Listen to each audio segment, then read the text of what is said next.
shortly by allowing all the panelists to introduce themselves. But I'll just perhaps give you a little bit of background about why we decided to put this on. Well, I mean, it's a little bit of an education thing because we've got quite a lot of people following Coincilium as a company who perhaps aren't as familiar with Bitcoin and cryptocurrencies and what's going on as the people that we generally come across in the industry. So I wanted to make something that was accessible, and obviously we needed the right people who have got the combination of technical understanding, understand the sector, understand what cryptocurrency is about, and also have the ability to explain and speak in layman's terms as much as possible so we can start demystifying it. And also, you know, the parallels with what Coincilium does makes it kind of relevant to us because we are, although, you know, our focus is on the underlying technology as a company, which is blockchain, you can't really separate the two. And when the cryptocurrency space starts performing well as it is at the moment, and hopefully will continue to do so, then it does create a very positive environment for the whole sector, and Coincilium's business activities benefit from this. So you know, there's a lot of relevance there, and you know, we're also kind of fell down the rabbit hole of Bitcoin and back in 2014. So we've got quite a long history, and we see things. So I think if I can start with handing over to each member of the panel, let them introduce themselves one by one. I'm not sure if the sequence is running the same as it is on my screen, but if I can perhaps start Sure. with you, Dave.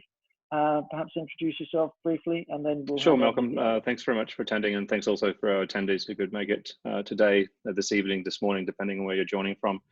My name is Dave Chapman. I'm an executive director of BC Group. BC Group's a main board listed company on the Hong Kong Stock Exchange, and we have a member company called OSL, which is Asia's leading digital asset platform. We focus on a number of core businesses, but we offer brokerage services, exchange, custody, and software as a service white label solutions within the digital asset space. Thank you. Okay, Santiago. Good day, everyone. Thank you, Malcolm, for the introduction. Thank you, everyone, for joining this conference here. I'm Santiago de la Vallas. I'm working as director in IOB Labs. IOB Labs is a company that is managing RSK and the RISC token.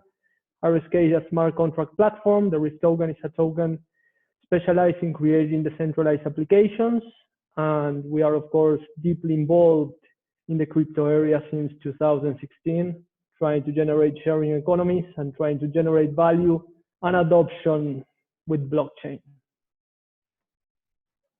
Okay, thanks. And let's hand over to Pavel. That's a really big, loud banner you've got as a background. Perhaps introduce yourself, and I'm sure that quantitative halving is going to come up. Hey, sure. Hello, everyone. I'm Pavel. So quantitative hardening is not my name. It's my belief and an important event of this year. I am CEO of Sigil Limited. That is a private fund registered in Gibraltar. So we are investing in cryptocurrencies, and we mainly focus on Bitcoin and other coins and tokens. So we don't do like softs or shares or equities. We really focus on the core crypto. Okay, thank you, Pavel. And finally, Eddie Travia. Eddie, I was going to introduce you and your title, but you can do this. Sure. Thank you, Malcolm. So I'm the CEO of Coincilium. As Malcolm was saying, Coincilium is listed on the Equities Stock Exchange, AQSE in London. Our shares are traded there. I've been in this space since 2013. And been an advocate for cryptocurrencies and blockchain since then. And with Coincilium, we have invested in more than 20 blockchain companies. And although I'm based in Asia, we also have activities both in London and Gibraltar as well, where Malcolm is based at the moment. And we're also looking at more activities with some of our partners and portfolio companies in Southeast Asia as well. Okay, thank you very much. Can I ask the panelists, when you're not speaking, if you could just mute yourself and get into that habit so we don't disrupt or disturb the participants with background noises. Right, I think let's start off. Now, the first question I'd like to put to the panel, it's a sort of scenario to where we are now. So in early March, the price of Bitcoin ranged between $8,500 and $9,000. And then on the 12th of March, we witnessed what we refer to as Black Friday. That week was a complete disaster for the markets generally, and particularly for crypto. We're in the midst of that liquidity crisis. It hit every market all around the world. The price of Bitcoin collapsed down to $3,800. It's since recovered, and when I typed my notes, it was at $9,000, and now I understand it's up to $9,500, $9,600. So it's really moving fast. So we also have the Bitcoin, what we refer to as the halving or the halvening, coming up in a few days. So question for the panel is, what have we learned from the market's response on Black Thursday, and what are the prospects for Bitcoin going forward? Dave, can I start with you? Sure. Thanks, Malcolm. I guess just in case there isn't anyone on our conference tonight that doesn't know what this halvening event is, next Tuesday, the number of Bitcoins that are currently entering circulation every 10 minutes will drop by half. So currently, right now, approximately every 10 minutes, 12.5 Bitcoins are awarded to the miners, and that reward will drop to 6.25 sometime around Tuesday. This event occurs once every 4 years, and it's happened twice before. And the halving event draws a lot of attention, mainly because a lot of people either hope or speculate that it has a direct correlation to the increase of the price of a Bitcoin owing to the reduced supply. After the last halving, Bitcoin's price, I think, shot up around 300%. And if you look at what happened in the last halving, I think in 2016, subsequently, across 2016 and into 2017, that's where we saw Bitcoin's price leap from 1,000 almost to 20,000 within 12 months. And it really propelled digital assets into the public consciousness. And so whilst some people are expecting this event to be the catalyst for an exponential price rise, I think there's been a lot of people that are pointing out that 4 years ago, compared to where we are today, we're in a very different place and a very different world to where we were in the last halving at 2016, and definitely prior to the former halving back in 2012. With respect to what happened on Black Thursday in March 12th, where we saw Bitcoin drop almost 50%, I think that was the second largest drop in Bitcoin's history over a similar time horizon. I think there was a lot of Bitcoin naysayers who were saying that Bitcoin isn't a store of value, that it's not a non-correlated asset. And I guess if you look at the price and what happened, I mean, it's hard to sometimes defend or justify that point. It's interestingly though, Bitcoin did survive, and it did that without any circuit breakers. It did that without any government or regulatory intervention. It did that without any quantitative easing and no economic stimulus. And so whereas a lot of these other assets that we've seen with this unlimited, quantitative easing, this money printing, and everything else that's trying to keep the economy going right now, Bitcoin didn't stop. And it's interesting right now is that Bitcoin's price has recovered beyond and then what it was or what it lost over that Black Thursday event. And as Malcolm rightly pointed out, we're peaking at around 9,500 right now. And so whilst people argue that Bitcoin is not a store of value, it's one thing that they can't argue is that Bitcoin was the best investment of 2020. And it was also the best investment of the last decade. So arguably not a store of value, but undeniably it's been the best investment. I'll open the floor up to my fellow panelists to comment. Yeah, Santi, do you want to add to that? Yeah, I would add, especially two things. One is it has been up more than 100% since the lowest low in this crisis that occurred in March. And I would say that it has been the best investment in the last century based on percentages of return. I mean, there hasn't been any asset that has these levels of return. Just to give you an idea, since 2010, the first price that was publicly known of Bitcoin was less than 5 cents of a dollar. I mean, now we are talking about a price that, as for now, while we are speaking, is $9,400. So we are talking about millions and millions of percentage gains in just one asset. So I agree that a lot of people might not consider the Bitcoin as a store of value based on the volatility, but I think that we can discuss further regarding the volatility of many asset classes that are considered store of value. And for example, just to give you an example, gold has been down since 2011 until 2015 by 50%, or since the early 1980s, in the early 80s until 2000 by 50% too. So many asset classes that are considered store of value had dropped that were really hard. And I add one last thing that is very interesting is regarding the volatility. As we are talking about digital assets, and of course there is this relationship with the gold. If you compare, for example, the drawdowns and the volatility of the crypto assets, that of course it will be high. It has grown more than 7 million% during the last 12 years. If we choose, for example, the SPY index in the last 100 years, it's very funny that if we randomly pick 1 month as investors, we have 75% chances of choosing a bad month and to be sort of on a regrettable state. And there are 50% chances that the month that we pick to enter into the stock market, we are going to be down 20%. And I'm talking about the S&P 500. I'm not talking about the Argentinian stock market. So sort of the volatility, I don't think that must be put in the table when we are speaking about the store value. I think the Bitcoin has proved its value. Okay, thanks, Santi. We're going to come on to other specifics about Bitcoin as a store of value, and we're also going to talk about gold.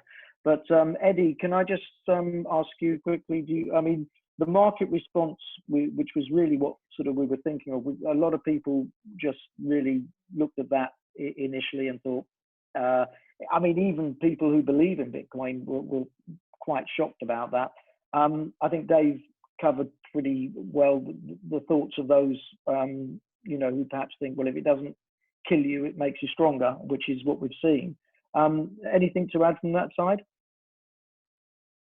Yeah, I think like panelists know, and Dave was rightly saying that the environment for Bitcoin is so different from, you know, when I started in this space in 2013, there were, of course, only a few exchanges. There were not yet really futures markets and more sophisticated markets that we have today.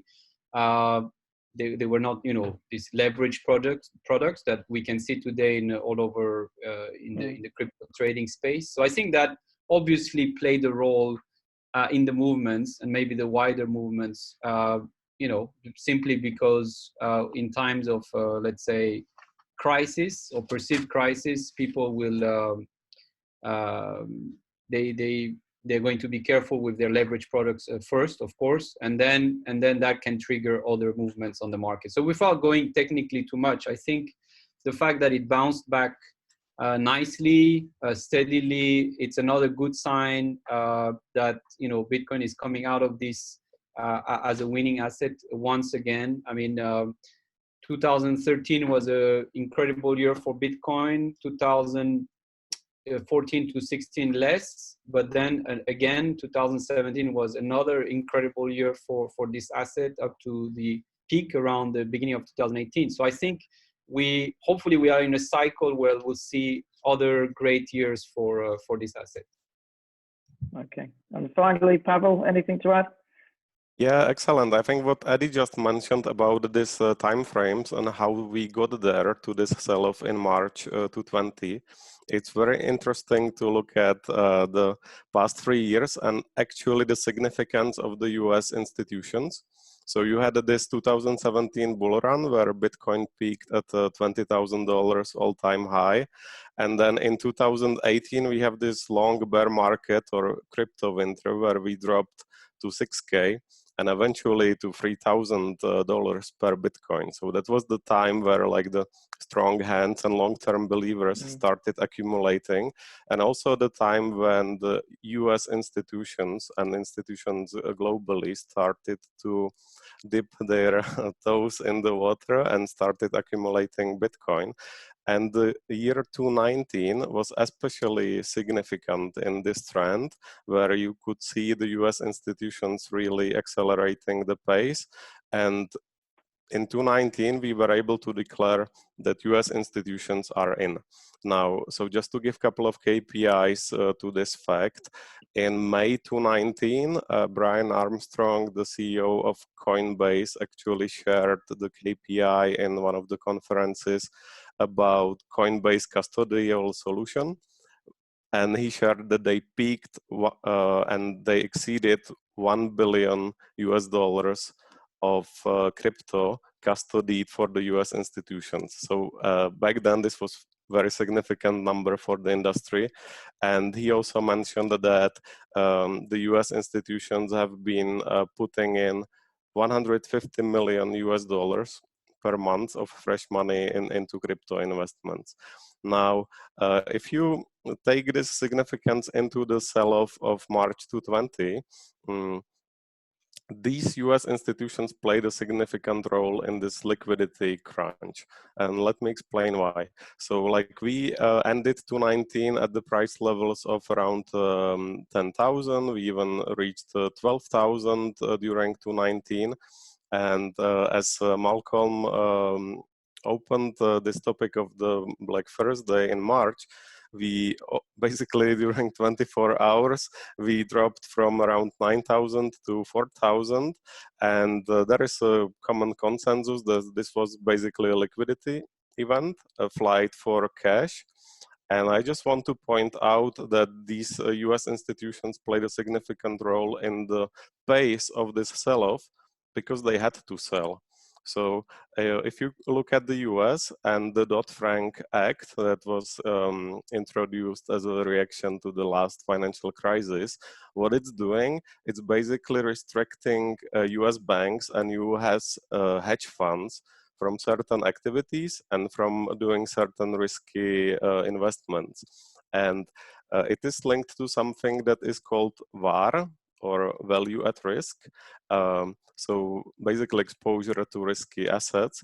And when the volatility spikes up, like it did in March related to the financial markets sell-off, these institutions actually have to dispose of the risky assets. And now if you look at Bitcoin and its volatility, it is considered as a risky asset, and they had to sell off. So like if you have a sudden shock, everybody's flying for cash, people are selling, and you have the US hedge funds that have to sell crypto because they have to based on the regulation, it contributed to this rapid sell-off. So I think that that's very interesting to understand what causes these volatility spikes. So, and just to close on this remark, if you look going forward, the effect of this is pretty much that we've shaken off the weak hands, or the speculators, or the institutions, as we call it in the crypto community, and who holds crypto and Bitcoin now are pretty much the long-term believers who are not going to sell. They are not forced to sell due to regulatory issues. And that's very good news for Bitcoin going forward. So like, if it's comparable, if you are a company, you want your shareholders to be strong, loyal believers into the future, and these people don't sell. So I think this is positive for the coming year. And just to touch on the halving, it was the second part of the questions. So you see in my background this quote, quantitative hardening. So that's exactly what the Bitcoin halving is. So as Dave explained, we are reducing the inflow of the new coins, of Bitcoins to the system. So the Bitcoin supply will be growing in a slower pace than it was up until now. And you could call this quantitative hardening. So whilst the rest of the world is on the politically driven quantitative easing, Bitcoin is doing the exact opposite. And that's a big theme of 2020. Okay, thank you very much for that thorough response.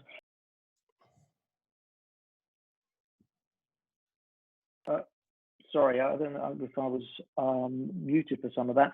The next question I want to put to the panel, and I think we're going to sort of try and speed it up a little bit because we've got quite a bit to go through. So some concise answers probably to this one is, we always look at Bitcoin as a form of money, and it has to have certain characteristics. And one of the characteristics is to be an effective store of value.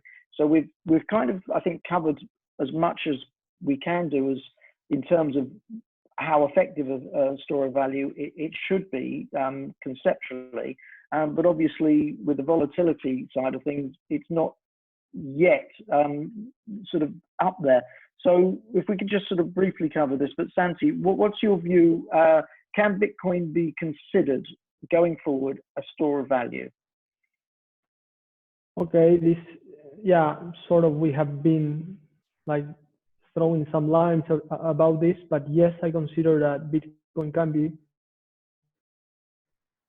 considered a store of value, because the first thing that we have to analyze is what the assets that act as a store of value are the assets that don't appreciate in the long run and actually increases their value in the long run. And basically those kind of assets have two characteristics. And those characteristics are scarcity and durability. Low volatility, again, it's something that we can discuss. We have already said that, for example, gold had a lot of drawdowns. The stock exchange had a lot of drawdowns, actually, not even mentioning oil, for example, that had a bigger volatility than Bitcoin during the last 3 months, during the last quarter. So regarding fiat currencies, I think that the fiat currencies are not scarce, even less right now with all the printing from the government due to this crisis. So we cannot consider fiat money as a scarce asset or good, and it's not even expensive to create. As Pavel just said, it will be harder to be mining Bitcoin. So fiat money is not scarce. What other good and assets? We have food. Food is not durable, and the food that is durable is not scarce. So it's not a store of value. So Bitcoin is scarce. Only 21 million Bitcoins will be mined. And the ones that are left, we are at 18.3 million right now. The ones that are left are going to be very hard to be mined because, as Dave said at the beginning, it's getting harder and harder for the miners to be mining. And the price must accompany that mining process, because if not, they are actually incurring on a cost to do that. So it is scarce, it is very verifiable. I mean, anyone can check that amount, that circulating supply. And it's durable because people connect into the network by downloading nodes. And as we can see, since 2008, since the Bitcoin was created, more and more people had joined the network, the Bitcoin network, and it's interacting with Bitcoin. So it's durable, it's scarce.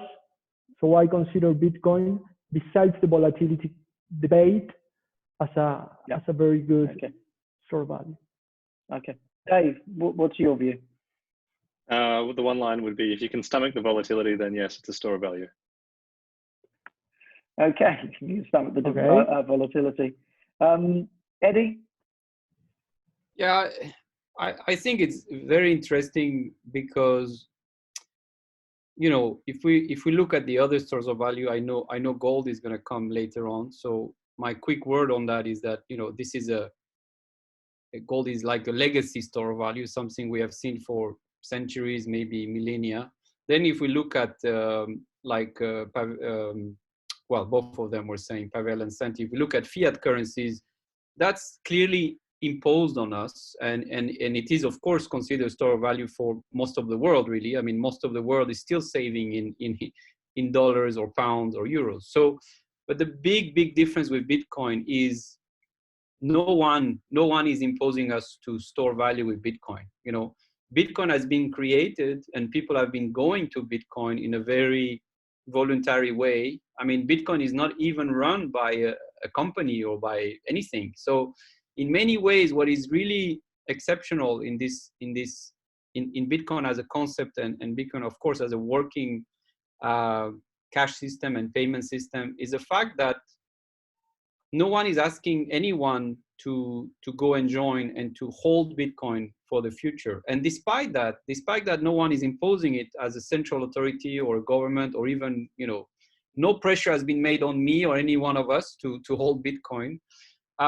Despite that, we agree it's a store of value, and we have a value of 9,500, as we know, all-time high until now, around 20,000, which I think is probably the first time, it could be one of the first time in history where, I don't know, this happens in such a kind of organic way. You're muted, Malcolm. Sorry, Santi, I think you wanted to add something. I'll come to you quickly, yeah. but we can move on. Today, there are options coming in regarding the volatility. I don't want to be very technical on this regard, but you can choose to store your value in stable coins collateralized by cryptocurrencies. So actually today we are seeing crypto collateralized stable coins by Bitcoins. So you can actually store Bitcoins without having the volatility of Bitcoins. We can discuss afterwards. Yeah, I think that might be it. Pavel, quick answer?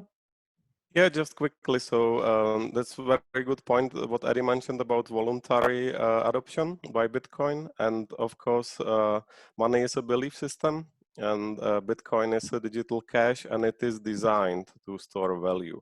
So I believe in it. It will keep acting as a store of value, and especially I think 2020 will be an accelerator to this trend. So we have quantitative easing in the fiat money and quantitative hardening in Bitcoin. I think the issues of 220 make a lot of people think about these topics. So you have on Bloomberg all this data about the national debt and federal action stimulus, the federal bank action stimulus. So more and more people will start getting themselves informed about Bitcoin. And I think 2020 will be a strong catalyst towards Bitcoin as a store of value. Right now, you have Bitcoin both as a technology bet, so it's very young, new technology, so it's volatile and risky in that sense. And in the future, it will be more and more risk off and a store of value, digital cash, sound money. Okay, well, we're gonna come to some price calls later on, so let's not sort of cross over too much onto you know, how that's going to look. Now, it's with regard to, you know, the critics of Bitcoin. I've got quite strong views on sort of where they're all coming from, and I'll sort of address those later. But many critics of this Bitcoin, and one that comes up a lot is Peter Schiff, the traditional gold investor who's and dealer broker who's extremely anti-Bitcoin. But he keeps pushing this agenda that Bitcoin has no intrinsic value.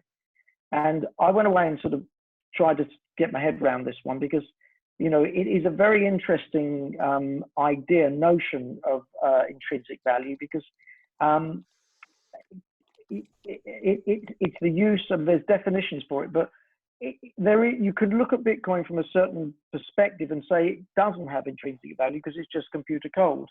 So I think it's computer code, but it clearly must have something, otherwise it wouldn't be performing as it does. So my question to the panel is there intrinsic value there? And if it is, what is it? Start with Pavel. Yeah, sure. I think this topic with Peter Schiff is somewhat funny. He's a known detractor of Bitcoin, but he's not alone. For example, even Warren Buffett claims that Bitcoin is a rat poison, and there are more celebrities who are against Bitcoin, right? But I think they are in a significant minority. So like if you look at Bitcoin supporters camp, on the contrary, you have Peter Thiel, Tim Draper, Mark Zuckerberg, every smart techie in the Silicon Valley and the United States and globally. So this pool of Bitcoin detractors is getting smaller and smaller over time. So it's interesting that Peter Schiff's still there. But Pavel, sorry to interrupt you. The point that he's making is really what is, I think, of interest is this intrinsic value, because everyone can make lots of arguments. You can call it rat poison, you can call it all sorts of things, but this intrinsic value one is something that sort of stumps a lot of people. So, you know, on that point, what's your view on that? Where do you see the intrinsic value? Yeah, sure. So my point is that people who are saying that there is no intrinsic value usually have some vested interest in the space that is getting disrupted by Bitcoin. So with Peter Schiff, it's gold and gold money. Warren Buffett has a large stake in Wells Fargo and financial sector. So I think if you say it has no intrinsic value, it either means you have interest somewhere else or you didn't study Bitcoin deep enough. So now coming to the second part of the question, what that intrinsic value actually is, it is definitely coming from the technology side of things. So Bitcoin is a peer-to-peer protocol. So basically it's a software, piece of code. You just said it, Malk. And it is developed in open source process. And there are several really breakthrough inventions. So the Bitcoin white paper or the Bitcoin, you can call it a breakthrough invention. It's really innovative technology for the first of its kind in many areas. One of these important areas is that for the first time in the history, we solved the Byzantine general problem. That is how to keep multiple parties synchronized on current status. Here it will be of the Bitcoin network. And there are multiple other inventions in the field of cryptography and the conceptual network inventions. So there's many unique, great things coming together that created the Bitcoin technology, right? So I think this is natural that people who understand this intrinsic value are tech people from the beginning, and then you need like people who can explain the attributes of this technology, and there are multiple attributes. So I put some of them here in the background of my of my video. So you could talk about that it's a network, that there is a lot of social capital invested into developing Bitcoin. There is this open source code base, there's adoption, there's 3 billion USD annual revenues of miners that is keeping this network alive. So even if you're somebody like Peter Schiff or really like financially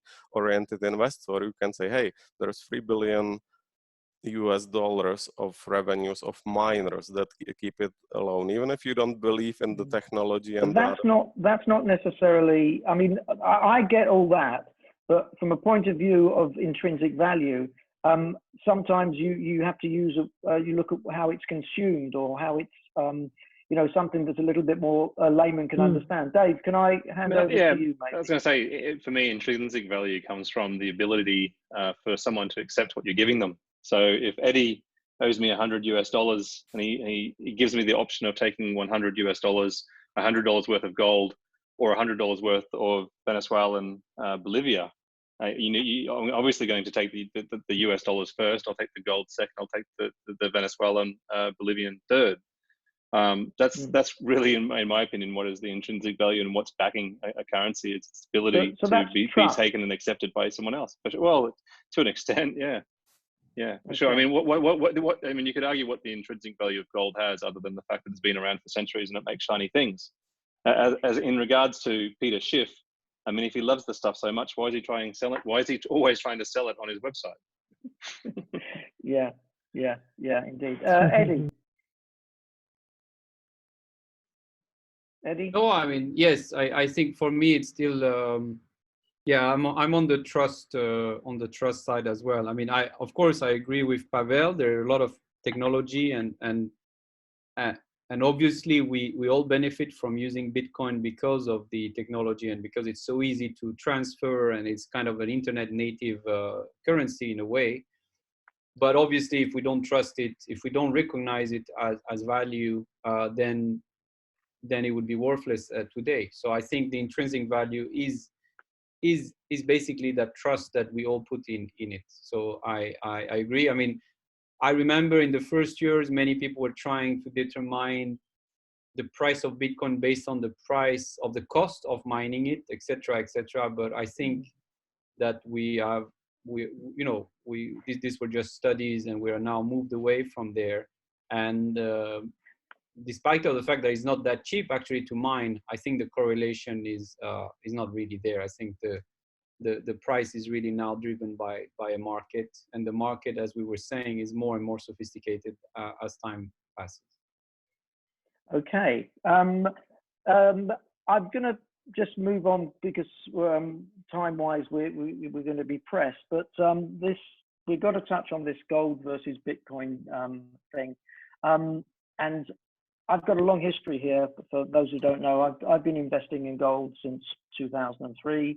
And I have got a very, very clear idea in my mind as to where these two kind of hedges, if you like, sit. And it's a bit of a sort of a hobby horse of mine to actually get under the skin of why there's this antagonism between the two kind of camps, why there needs to be two camps. And for me, they both have tremendous attributes. It's like choosing between, I want to say in a banal way, biscuits in a supermarket. They both go very well with a cup of tea. There might be, some might prefer one, some might prefer the others. Some, as Bitcoin is the dynamics of how it's performed, you can't argue with. And I kind of see that the antagonism and the arguments really emanated from the gold camp. And that's not necessarily gold investors, but gold promoters predominantly. And it's, to me, a little bit like, the bastard son returns to the kingdom to claim the crown, because everyone was expecting gold to perform fantastically when things start falling apart. But the gold market has been broken for some time. In that the COMEX is not the most efficient market, and it's I think pretty much known it's a paper market. Then Bitcoin comes along and it does exactly what it says on the tin. You know exactly the amount of Bitcoin that's out there. You can trade it without having to go through lots of agents. And as I say, then those who are promoting gold are kind of are looking at potentially losing their income. So that's really sort of a bit of a backdrop. But I'm just thinking, I don't see too much to distinguish the two. I'd still buy gold, I'd still buy Bitcoin, because ultimately we've got a shared kind of issue that is common for both. So maybe let's start with Dave. Sure. I mean, if you look at the traits of money, you're looking at something that's fungible, something that's non-consumable, portable, durable, highly divisible. It can't be counterfeited, easily transactable, and scarce. And if you look at all of those attributes and those traits of money, Bitcoin actually ticks much higher than gold, and definitely much more than cash. Bitcoin also has the additional attributes of it not being government issued, so it's non-sovereign, it's decentralized, and it's smart money in terms of the fact it can be programmable. So add that to the concept, or to the other characteristic that the people are born with the internet these days, and they understand electronic payments, as opposed to understanding that the US dollar was once upon a time backed by gold and whatnot. I think Bitcoin is very much ripe for the taking of understanding and people getting their head around as to what is the traits of money. and starting to actually realize that Bitcoin is, for the most part, for almost all of those different traits I've mentioned, actually scores higher than gold or US dollars for that matter. Okay, great. Pavel. Yeah, it's a sign everything that they've just said. So just quickly, let me add that this trend of internet and new generations who will become more economically relevant as baby boomers retire, this will define the new secular trend, right? So if you look at the millennials, like I just spoke at a dinner with a friend of mine, and he told me, hey, my son is doing market research with his mobile phone, and he can open 30 tabs and like juggle all these things. So the millennials were born with the mobile phone in their hand, and they believe in everything that's digital. They mistrust banks and governments, and for them a Bitcoin will be way more natural cash, and there is more cashlessness to it, as Dave just explained, and all these attributes of the intrinsic value. So I'm Okay. like you, Malk. I have both, and I believe in both, and there's good reasons to have both. And I think over the coming years, the Bitcoin will be more the winner in the secular trend. Okay, Eddie. Well, just quickly, it was interesting to see, at least in emerging markets in Asia and India, the fact that when Bitcoin price, well, there was a demand, let's say, in Bitcoin recently, and the price went higher during this financial crisis, as it usually does. A lot of people are actually selling gold, like jewelry, gold, etc. So I think it shows that it's almost the opposite with Bitcoin at the moment. So I feel that yes, it's two different uses and potentially two different targets. As Pavel was saying, I guess there is a new generation out there that is very, very familiar with the internet, mobile communication, etc.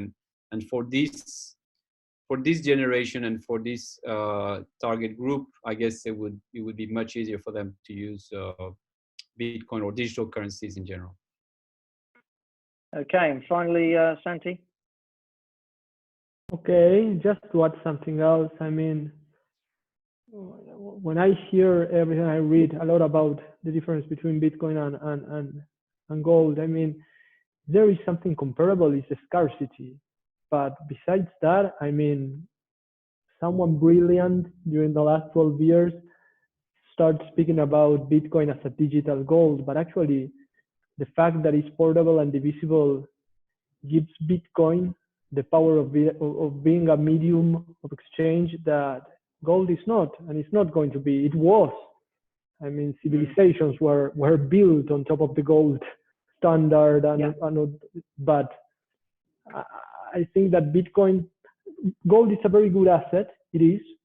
It can act as a store of value based on what we have discussed here, but they are not the same thing. I mean, Bitcoin has much more features and much more usage than gold on the daily life of the people. Yeah. I was, just before we move on, I was going to sort of address something where I've put on debates where we've had someone from the gold camp and someone from the Bitcoin camp, and I think that's sort of getting a bit old hat, as we touched on. But now, as I say, I'm fine with people promoting gold. I'm fine with people promoting Bitcoin to the right market in the right way. I just really struggle with people, particularly on the gold side, who are so anti-Bitcoin, whereas it's proving them wrong all the time. And if we were to have someone, I'd be interested to know who we could actually have on a debate, because for me, anyone who is so anti-Bitcoin now is coming across like a flat earther, because you can't sort of deny what's going on, and that's why I'm going to cover the store of value, because maybe in the early days of flight and aviation, when people would see a plane take off and they say it's going to, what's holding it up and whatever. And I think we're sort of at that point after 12 years where it's not, well, okay, it's clearly not crashing. There's something about it, and it might be moving up and down, but it's taking off again. So maybe I need to rethink. Anyway, we'll move on now. Just to touch on, we've had a poll running, as you probably have seen, where we just really wanted to see in the from viewers if how many of you have actually got Bitcoin. So there's quite a lot actually. 73% do.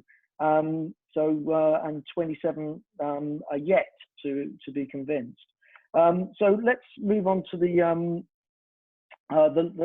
next question is about adoption, because that's really a critical factor here. We are starting to see, you know, more and more profile that the awareness of Bitcoin seems to go up when the price goes up, but adoption needs to happen, and it's been going for quite a while. There's a lot of promise, which was clearly made that, you know, once there's adoption, then you know, once we cross that sort of Rubicon and get mainstream adoption, that's when it will come into its own.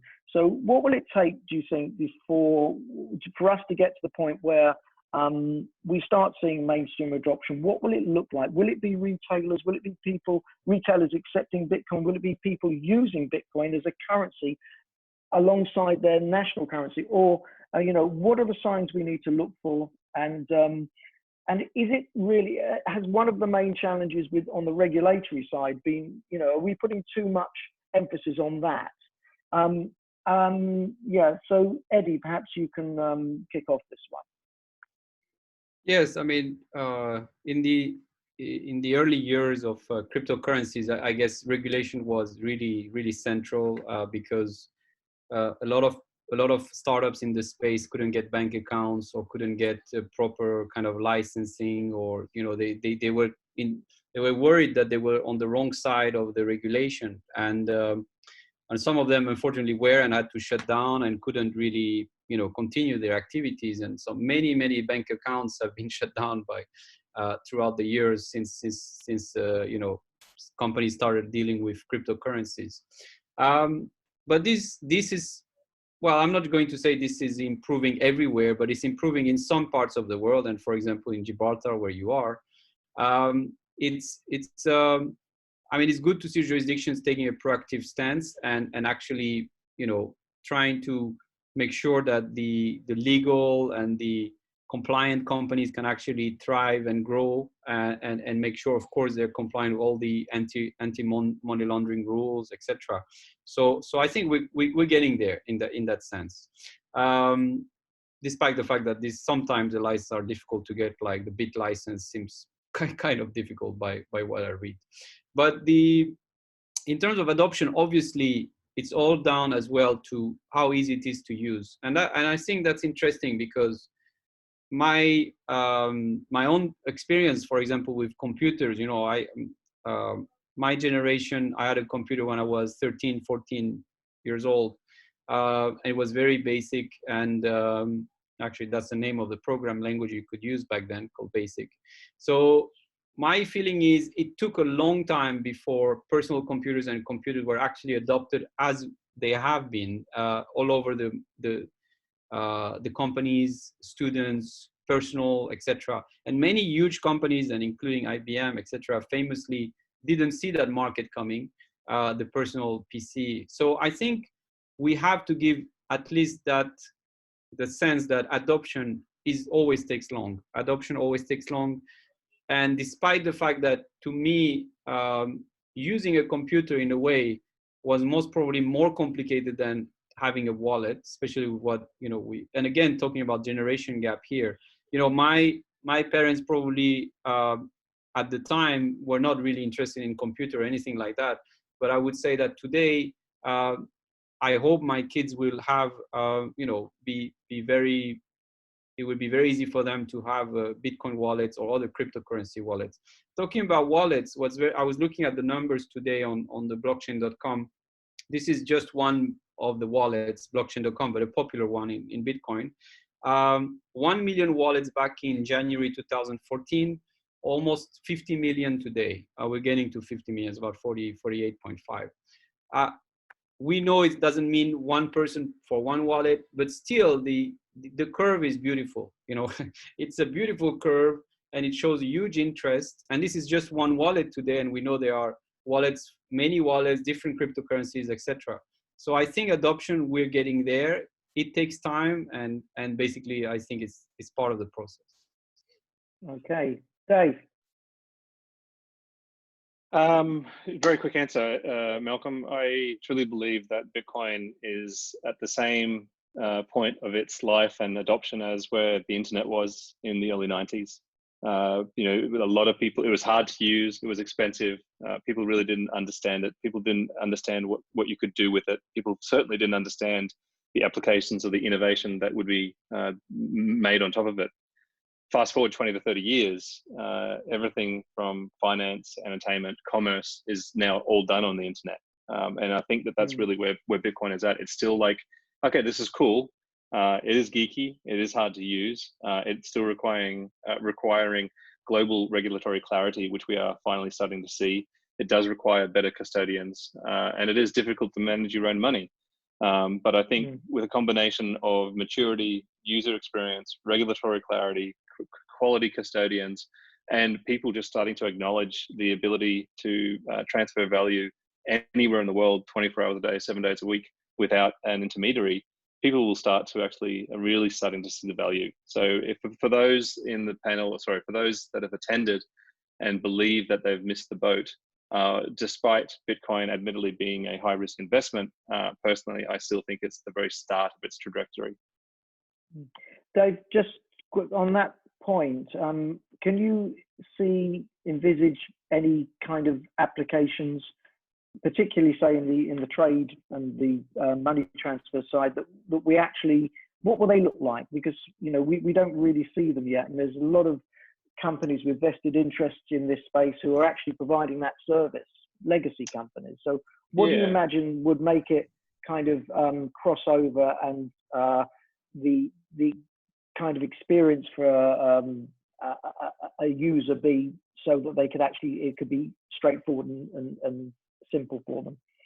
Yeah, I think, you know, again, from what Eddie touched on originally, the user experience right now, it's pretty woeful. It's pretty crap. And unfortunately, for those that don't want to manage it themselves, they've had to rely on third-party venues. And unfortunately, and admittedly in this space, you know, it has a woeful reputation for managing client funds and whatnot. And we continue to hear about these exchanges that have been hacked and whatnot. Now that is improving.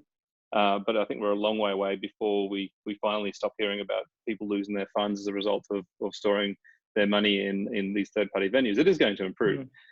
With respect to what is that tipping point, what is that catalyst, I mean, unfortunately, I don't have the magic ball on that one. I think it's a combination of all the attributes that I've already mentioned so far, to be honest, Malcolm. Right. Okay. Pavel, what do you think? Yeah, let me throw in 3 quick points. I think number 1, merchant adoption. And good news on this front is that there are companies investing hundreds of millions into crypto terminals. So these POC devices where you can just scan the barcode and pay with your crypto. You can already pay with crypto in Asia in supermarkets, and we're getting there on the merchant adoption.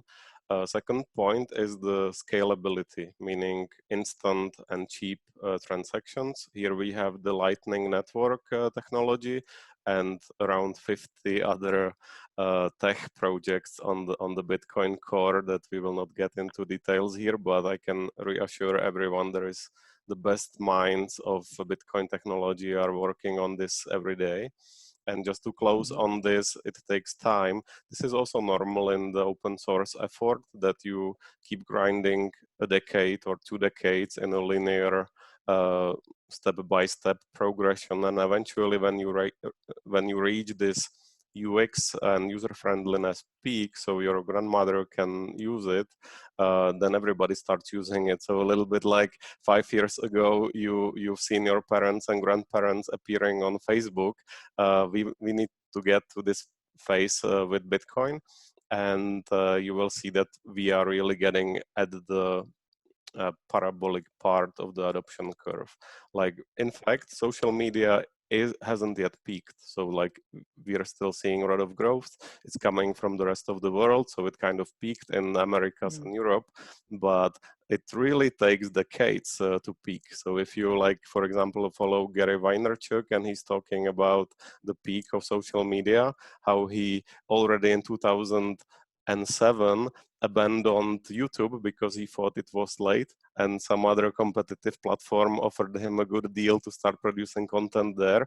This is actually wrong. So like, you really need to embrace this mindset that it takes time, that this technology gets adopted, and we are still very, very early. Okay, thank you. Santi, one of Pavel's points was regard to adoption. I mean, we're seeing, you know, suggesting terminals and people start using Bitcoin to actually spend as they would any currency.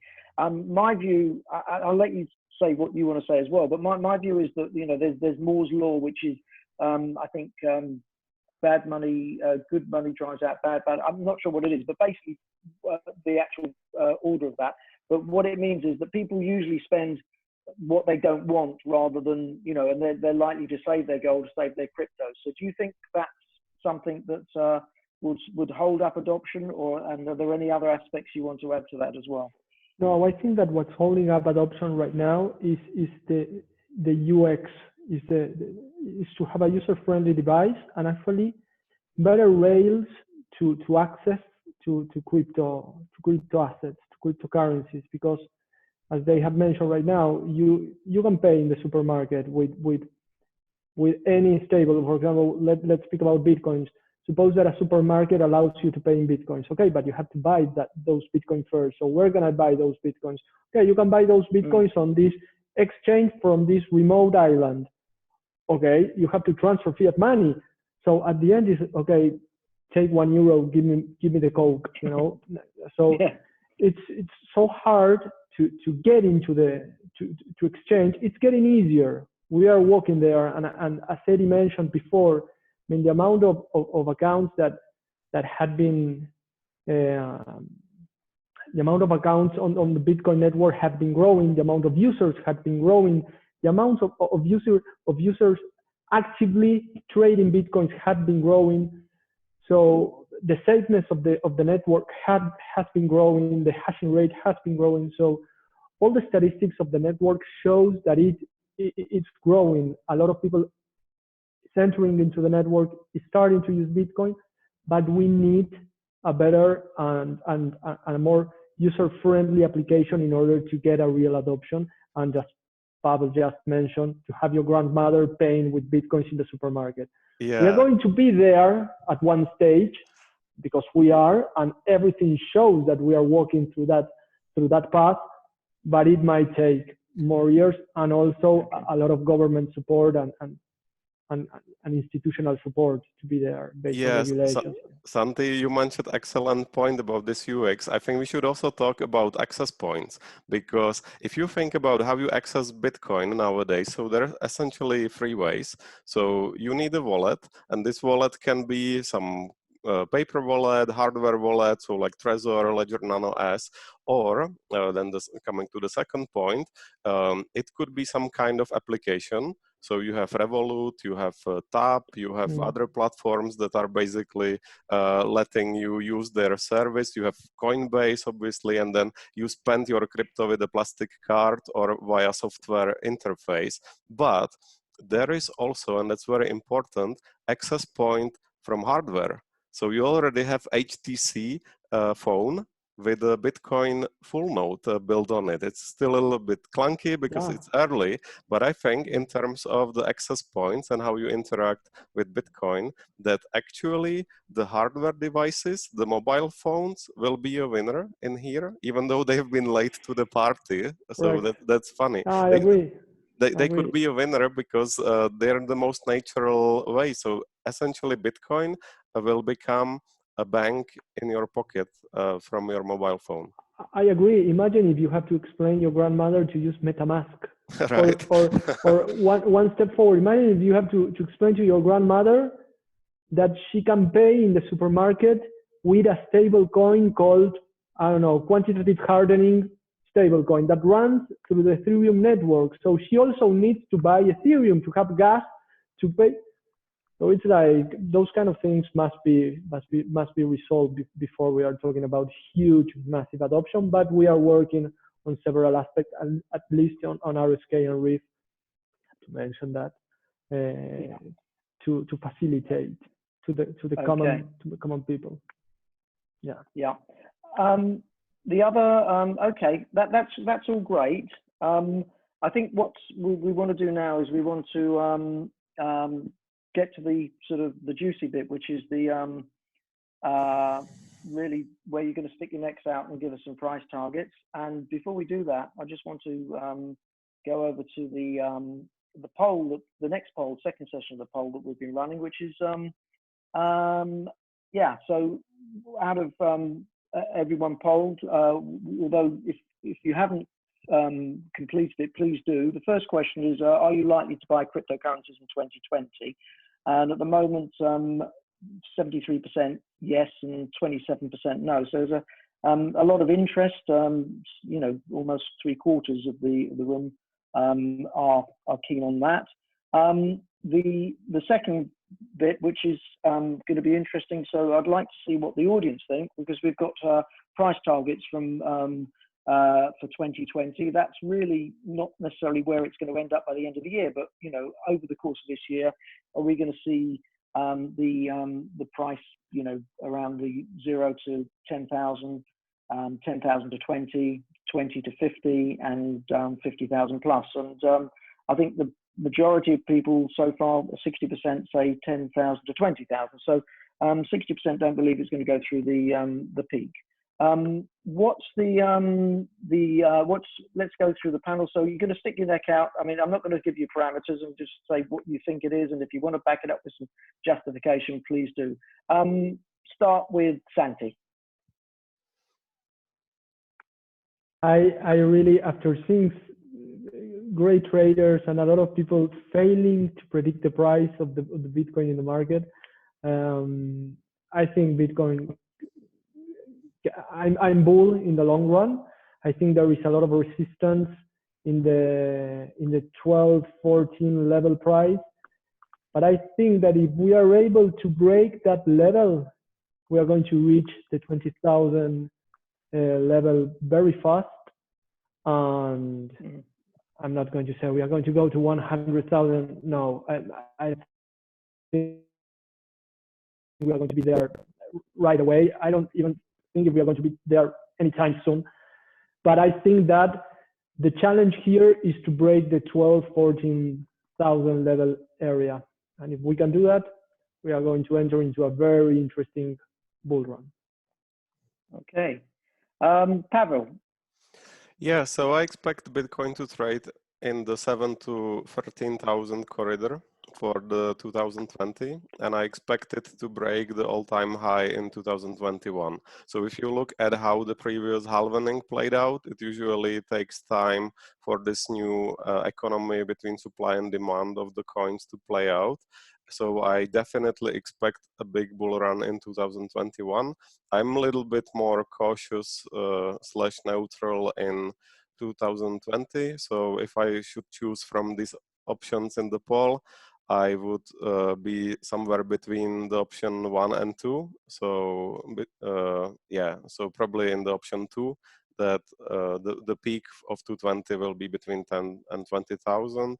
There is more detailed prediction on my LinkedIn. So if you want to follow me on Pavel's Techno, you will see the scenarios and probabilities in more detail in there. And coming 2021, I would not be shy to say that the last option, 50K plus, is definitely possible. The option 20 to 50K in 2021 is very likely. Okay. Dave. So firstly, this is my personal opinion and definitely not financial advice. I've been known to make very public predictions. I've got a 50% success rate. Was in Bloomberg in August of 2017 and correctly predicted within a week as to when we would hit $10,000. That being said, subsequently went on CNBC at the very end of the same year and got it extremely wrong. So take everything I say with a massive grain of salt. I personally predict that we'll see a new all-time high in 2020. Whether it closes out above and beyond that price is yet to be seen. But yeah, I'll say that we will see an all-time high, a new all-time high this year. Okay, so just to be clear, that would be over 20,000. Yep. Oh well, 19,600. Yeah, but let's for sure say over 20,000. Yeah. How long it stays there and whether it closes above that is definitely not something I'm going to make a call on. Okay, but the kind of conventional wisdom on this or concern would be that if it gets to 20, it's going to then go a lot higher. I mean, do you see it just touching, nudging, or I don't want to push you into an area you're not comfortable with, and this is just purely a bit of fun. But my view is if it gets to 20, it's going to slice through like a knife if it breaks through there. But that's when you need to that's when you put on 100x leverage, Malcolm. Bet the house. I don't do that kind of thing. Back the house. Okay. What do you think that you just no view on that? You just think it's going to hit where it's going to see where it's Bitcoin does what it does. Technical analysts will tell you that that they can try and map it out. Technical analysts are great at telling you what Bitcoin did the day after it happened and explaining to them why their charts told you it was going to happen. It's funnily enough, most of them can never tell you the day before it happens. So as an 11-year-old currency, given it's such a new technology and so volatile, as I said, Bitcoin does what it does. Not a lot of people can explain it. Okay. Eddie, what's your call? You're mute.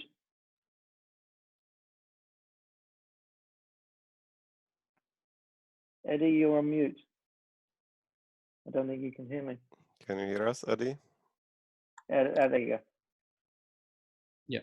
Yeah, I was mute because I dropped out. My internet connection dropped out, so I couldn't unmute myself. Sorry about that. Yes, I agree with Dave. We should be. I also think we should see an all-time high this year, 2020, towards the end of the year, possibly. Yeah, I think we're going to go possibly in the range 25K to 30K. That would be my estimate for the end of this year. So sorry, 25 to 30, did you say? Yeah. Okay.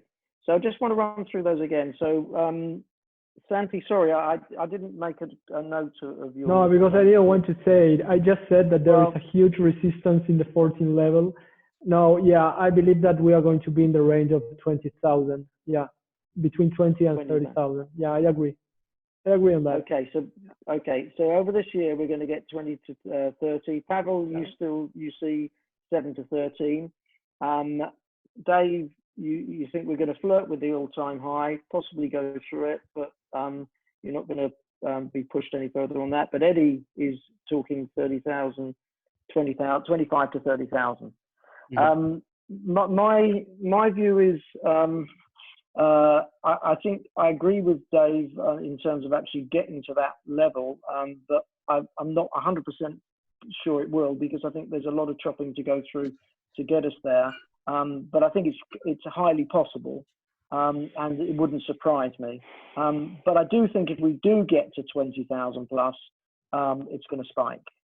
That's my view. I don't think it'll, and the spike is, sometimes good. It gets a lot of attention, but clearly, when you get spikes, you get a lot of pain and you get a lot of casualties as well. And it's just a question of where it comes back down to. But I think that, in my view, if it gets through 20 and it does spike, then 20 would probably be the floor.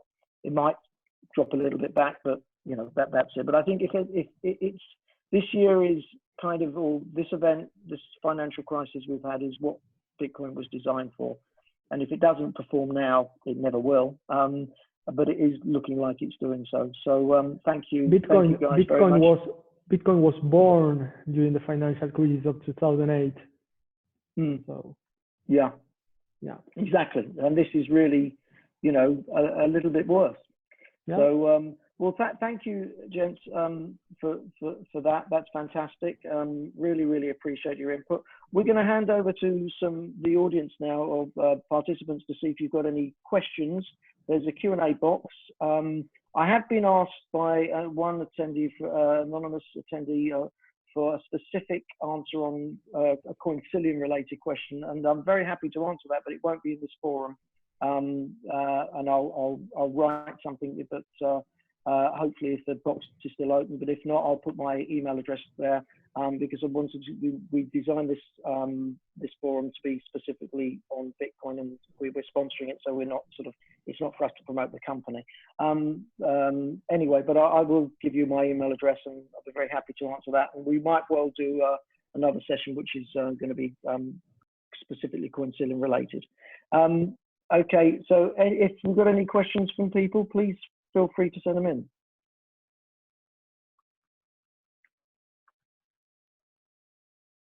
Okay.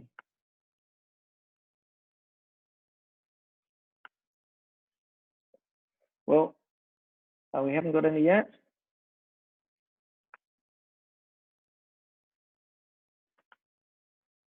Okay, Denise, I think maybe give them a little minute. Anyone on the panel want to have anything they want to add or they want to say at the moment while we're waiting? Yeah, maybe just compare the digital trend and the Internet of Value to the previous secular trends, right? So like if you're a financial investor and you were in 1980s or even 70s, the only thing you had to do was to buy stocks and bonds, and you could have gone on the beach, right? You didn't need to work anymore. And so I think with Bitcoin and crypto, we will see something similar play out. So this is here to stay, and it's a long-term secular trend built on a strong fundament. So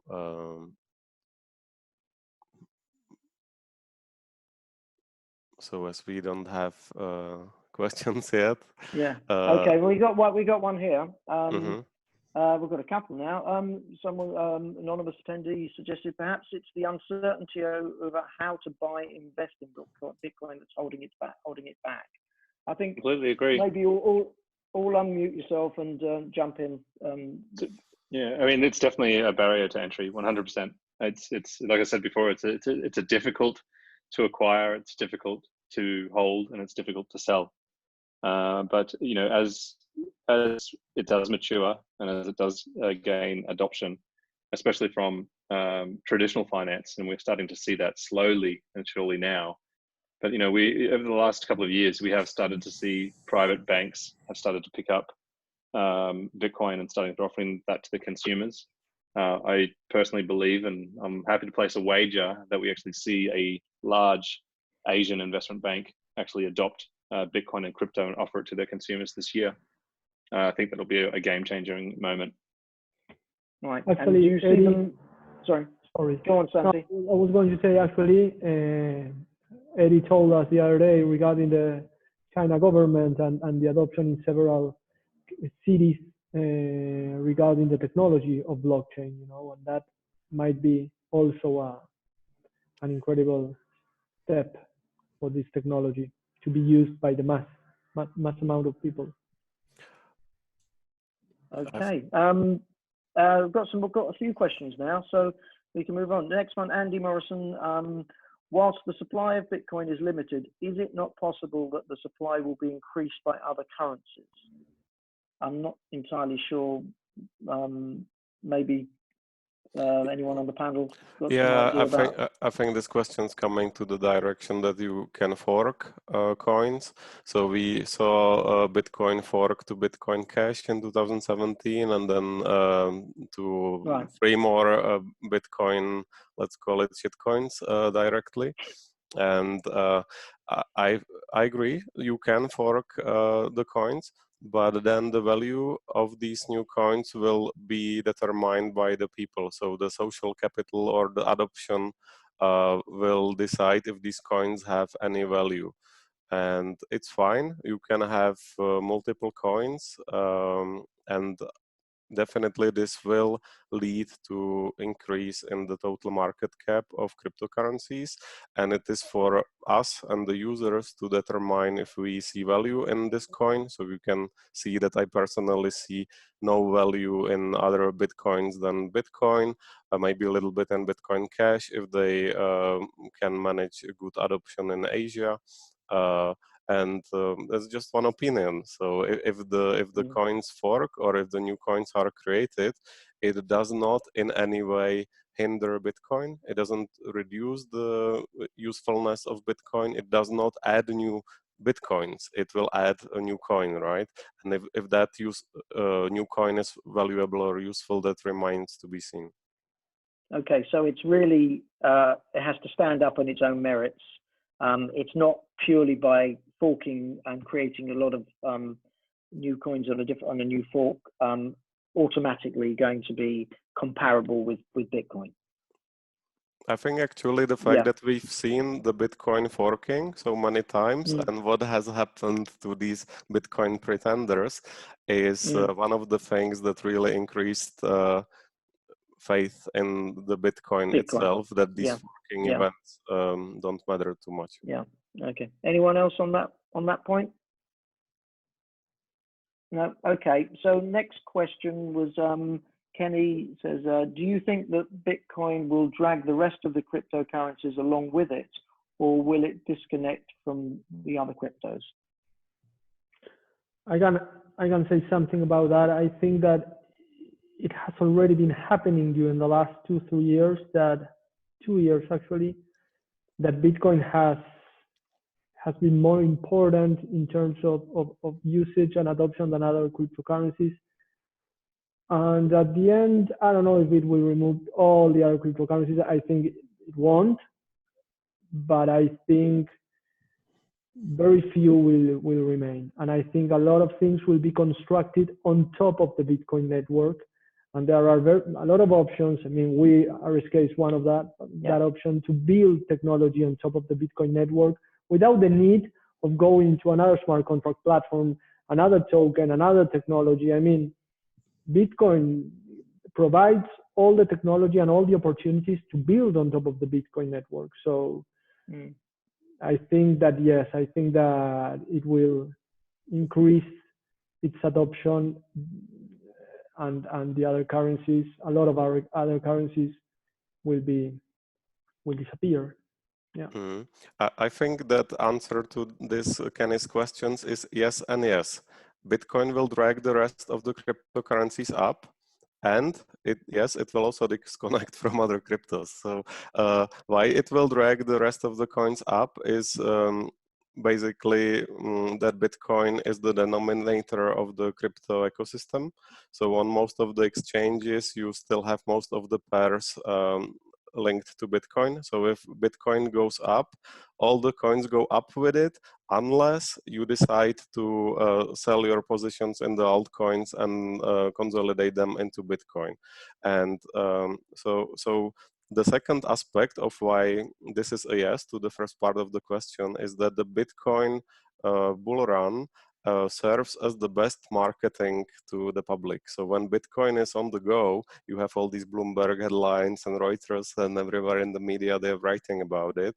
And this serves as a marketing for other projects. So people see it as like, hey, blockchain is getting more visibility, the crypto era is coming, and it helps the other coins.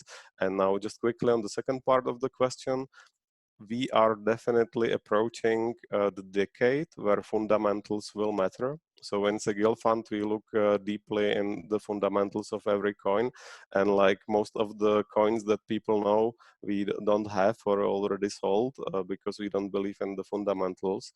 And you definitely will get into the space where fundamentals will matter. So like Santi mentioned, most of the bad projects with not good enough fundamentals will die. This could be 95% of the market cap or of the projects. And the projects will decouple, and the price will be more and more acting on fundamentals, not on general hype like in 2017, where you had BitConnect making 500% and it was a scam, right? Okay. So Dave, Eddie, any views on this? Sorry, I have to be honest. We've talked so much. What's the question again? Sorry. Yeah. So No, I've actually, the answer question was... do I think Bitcoin will drag around the crypto? Right. Okay, sorry about that. My apologies. Yeah. Right now, Bitcoin is around somewhere between 68 to 70% of dominance across all market capitalization. Is there an enormous amount of shitcoins out there that will no longer, or that will soon cease to exist in the near future? I think that is the case. Is Bitcoin the first most battle-hardened most battle-hardened and original cryptocurrency to date? Yes. Does it have the network effect? If you ask someone what's the first cryptocurrency that comes to their mind, obviously it's always Bitcoin. It's the largest computing network in the world, and it's like I said, it's proven. It's the cryptocurrency that started the whole blockchain revolution. Is Bitcoin going to be the most widely adopted and most highly market capitalized cryptocurrency in the world forever? Probably not. But is it going to be dethroned anytime soon? Most definitely not. When a lot of people say to me that they need access to crypto, 9 out of 10 times I'll tell them to either buy Bitcoin and Bitcoin only, or invest in a fund which maybe looks at the top 5 cryptos and is revalued by market capitalization every month. Okay, thanks. Eddie? I think we're going to see very interesting kind of experiment in the life of cryptocurrencies soon. I mean, for me, I don't know if you've seen the news, they just appointed someone at Libra who's actually was the undersecretary under Bush, I believe, and even Obama, if that's correct, what I read in the article, in charge of, making sure that money circulation in the US was not financing terrorism and money laundering, etc. So Libra is an interesting project because it comes, we know, with the backing of very large organizations, and we know they're going to obviously be compliant with the rules, and they want to be, and it's very interesting because let's see if the marketing power of these companies like Facebook and others that are member of this network will make this balance shift. Although, of course, we know, as you know, people who have been in the crypto space, that Libra is not exactly a crypto and is very far from Bitcoin ideologically. But let's see, I think it's going to be an interesting experiment to see if the marketing alone and if the power of some certain companies and social media companies will be enough to create this shift, or if Libra is going to be another of these trends that actually increase the awareness of the digital currency and cryptocurrency world and basically moves more people towards Bitcoin as well. So I think that's something that's coming up. It'll be interesting to see what happens with that. Okay. Another question here. Do you think governments around the world will come together to agree these should be treated as capital assets rather than cash and subject to capital gains tax for individuals? They are subject to capital gains tax. I think we have to be careful if people don't know, they have to remember that, in most countries, I believe, cryptocurrency gains have to be declared and they're subject to capital gains tax. Although, as we've seen in the US, sometimes it is also considered just as cash, but different organizations, different organizations look at Bitcoin or cryptocurrencies in different ways. But when it comes to taxation, most of the time it's capital gains tax. Or you could move to Hong Kong where there is no capital gains tax. Okay. Or Gibraltar. Or Gibraltar. Or Gibraltar. I think if I may add, like, this question should be turned around. And yes, Eddie is right. In like 80–90% of the countries, it is considered a commodity subject to capital gains tax, but it shouldn't. And it is my deep belief that it shouldn't be treated this way. And it is done mainly for the purpose of filling fiscal budgets. But if you look at how Bitcoin was created, even the Bitcoin white paper says on the first page, a peer-to-peer digital cash. And it's not a commodity. It's not designed to be used as a commodity. It's designed to be a digital cash, a foundation of a new digital crypto peer-to-peer cash system, how we can transfer value. And this tax aspect, it just complicates it, and it makes it annoying to deal with. So if people from the government or everywhere around the world are listening, hey, it should be treated as cash. So right now we have to pay taxes unless we live in Hong Kong, Gibraltar, etc., which sucks, and it hinders the usage and adoption of the network, obviously, because this tax nonsense makes it more complicated.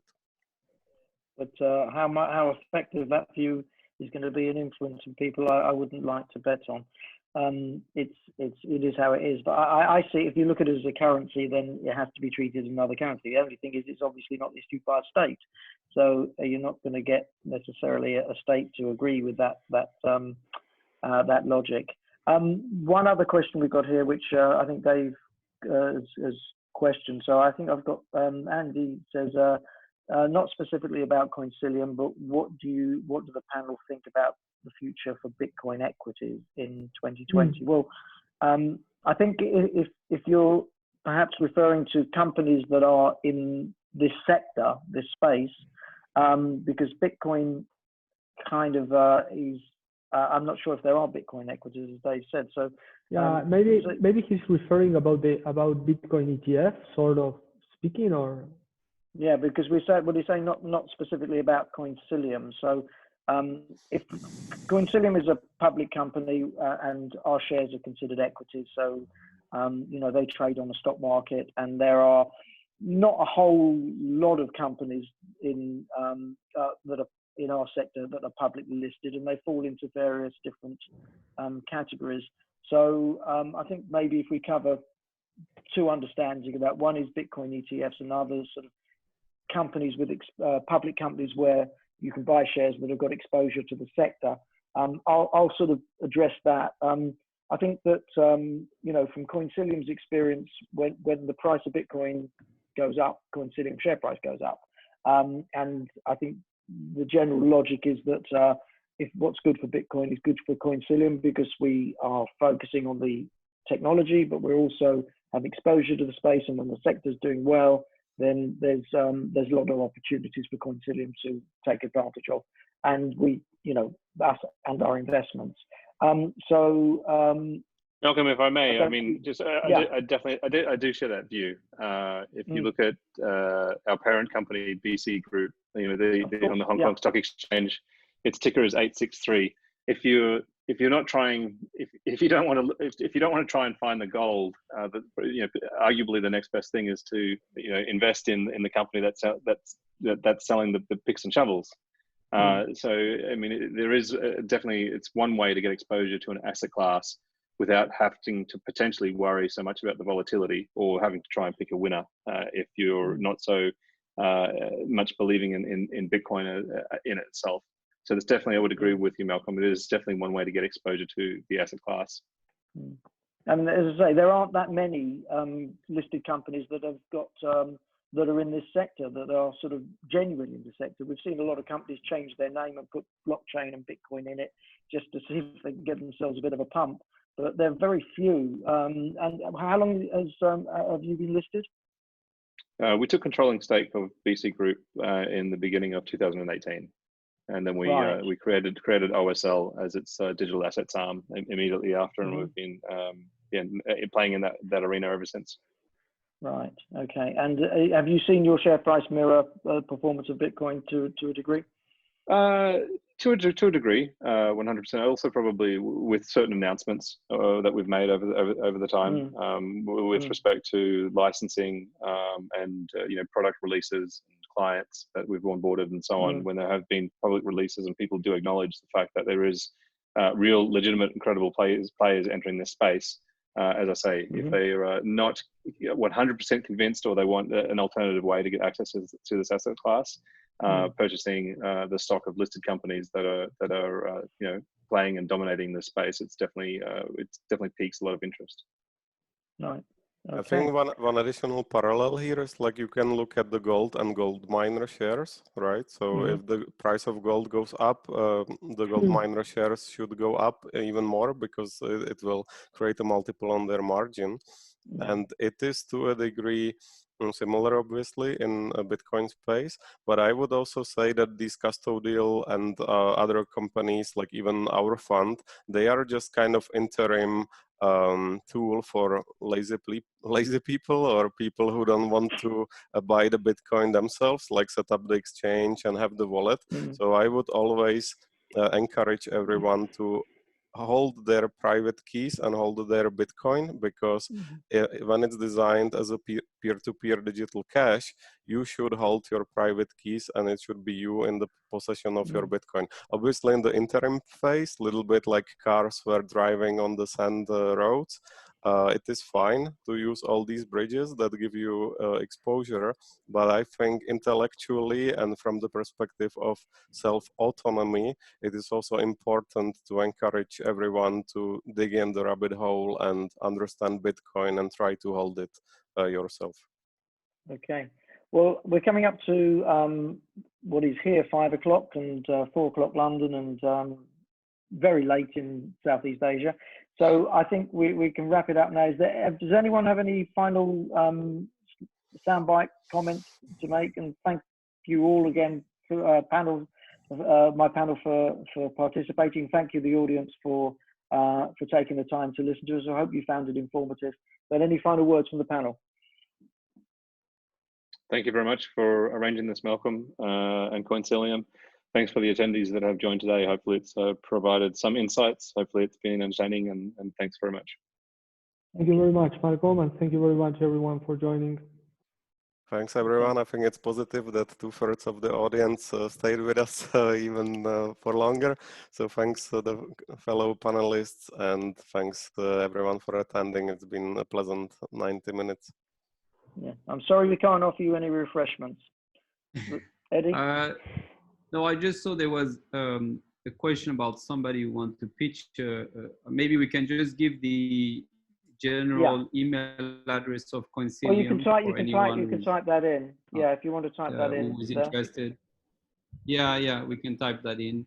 Also want to say thank you to the audience who stayed for throughout the panel and the Q&A. Well, you know, Bitcoin.